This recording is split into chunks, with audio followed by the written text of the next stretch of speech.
Mizuno have made some bold changes with their new Genem WG Spikeless golf shoes, which could shape the future of golf shoes to come.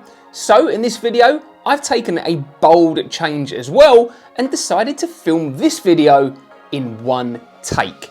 So you might get some extra some ahs, some stutters, and even the dodgy dad joke here or there.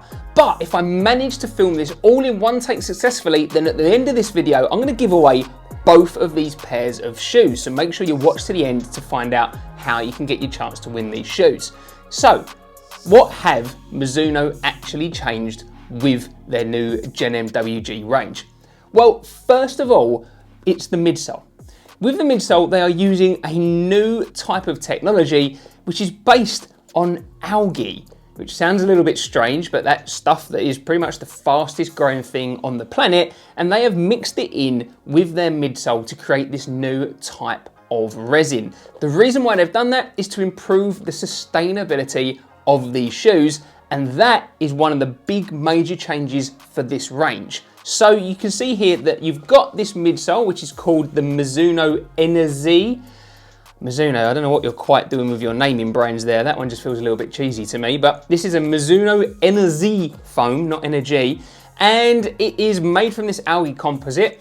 And you've also then got a recycled upper, you've got recycled BOA technology, and you've got recycled fibers in this lining material on the ankle and heel as well, because they are aiming to try and really improve the sustainability of these shoes. Now, this is probably just the first step, and the reason why I say this could shape the future of shoes is because it's another brand that is really going down this sustainability route. We've seen Nike do it before, we've seen Adidas produce materials, but it's the first time that I've ever seen an algae being used in a midsole. While editing this video, I've realized that I've not actually mentioned about how comfortable these shoes are or how the midsole actually feels. So good job there, Kev. Well done for trying to do a one-take video.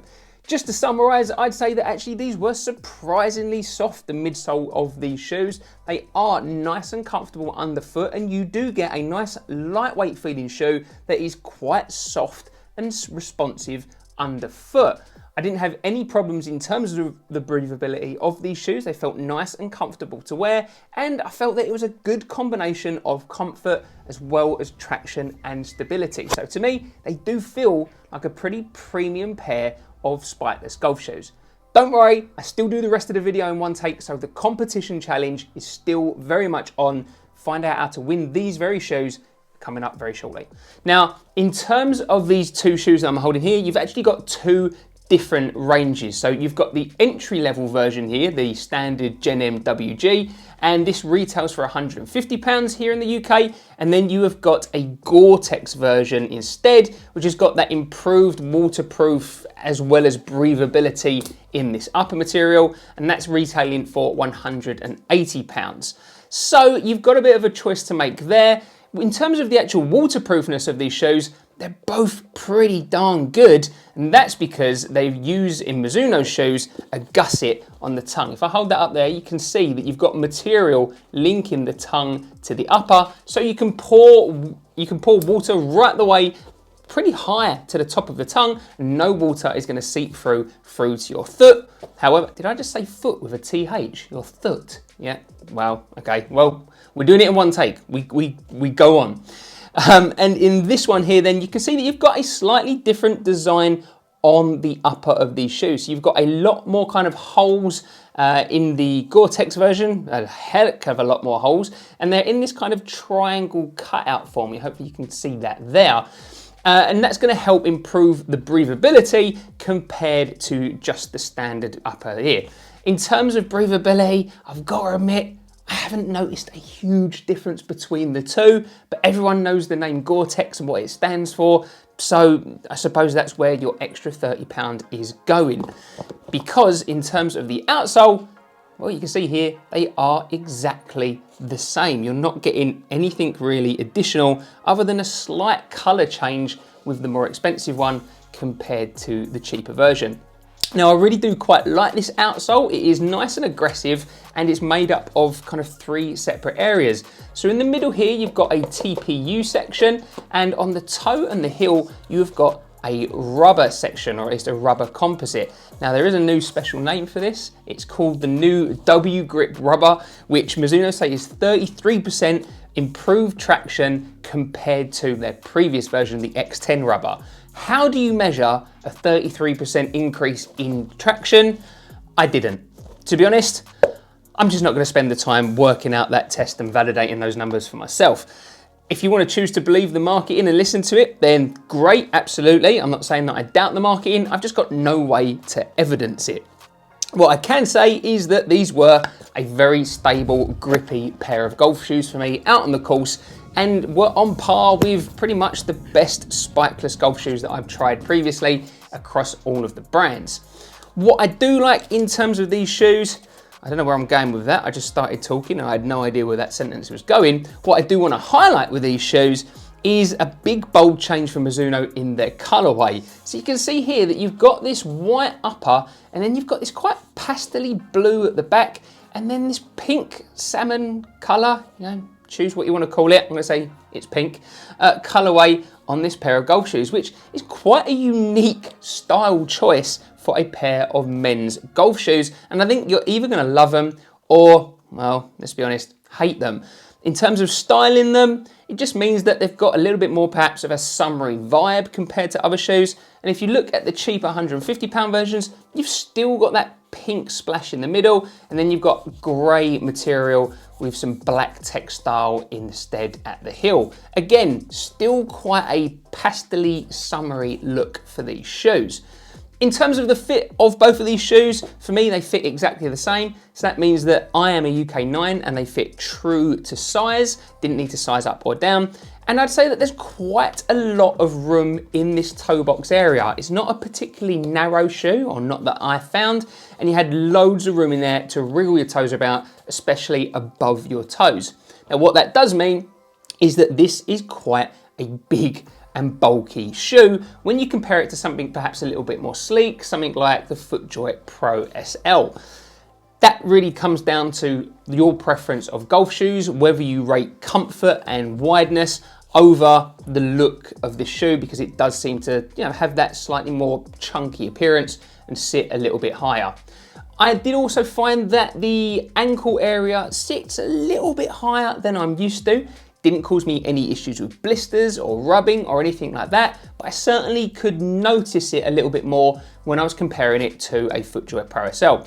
Also, with the BOA, you've got the BOA latch on the side of the shoe, which does mean that for me, I can feel that on the outside of my foot. Again, it's not uncomfortable, but it definitely feels different than if it wasn't there. So, something for you to think about. But personally, if I had a choice between having the BOA on the outside there or having laces, I'd probably take the BOA. I really love the fit and consistency of fit that you get when you are using BOA. So, in terms of where these are priced at £150 and £180, I think that's about where they probably should be priced. If you compare to other leading brands, so a FootJoy Pro SL in a BOA style is going to set you back £150 here in the UK, so that's exactly where this version kind of prices itself in. And if you were looking for a, for example, pair of Echo Spikeless BOA Gore-Tex golf shoes, then they're going to set you back probably anywhere between £180 to over £200. So I think the £180 price point for these shoes is about where I would expect to see them.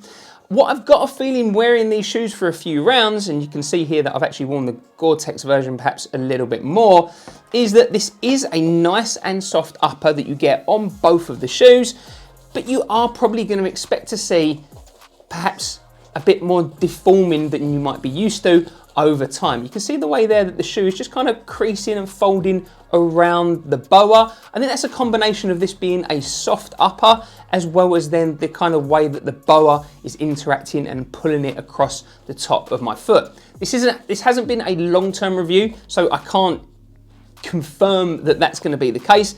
I've just got a sneaking suspicion that these are really going to kind of soften up and it will be interesting to see how this upper holds up for the long term.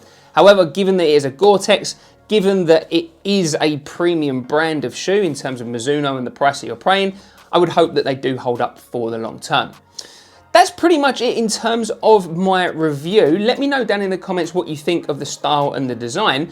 Unfortunately, for some reason, Mizuno don't retail in the United States at the moment, so this is going to be a shoe only really for my UK and European followers and viewers of this video. However, if you do want the chance to win yourself either one of these shoes, because I'm going to give them away, then all you need to do is like this video and leave a comment down in the description saying yes please, or including the words yes please, and then I'll include the full details of the competition down in the description of this video. I will pick 2 winners. The first one will win the Gore-Tex and the second one will win the non-Gore-Tex version.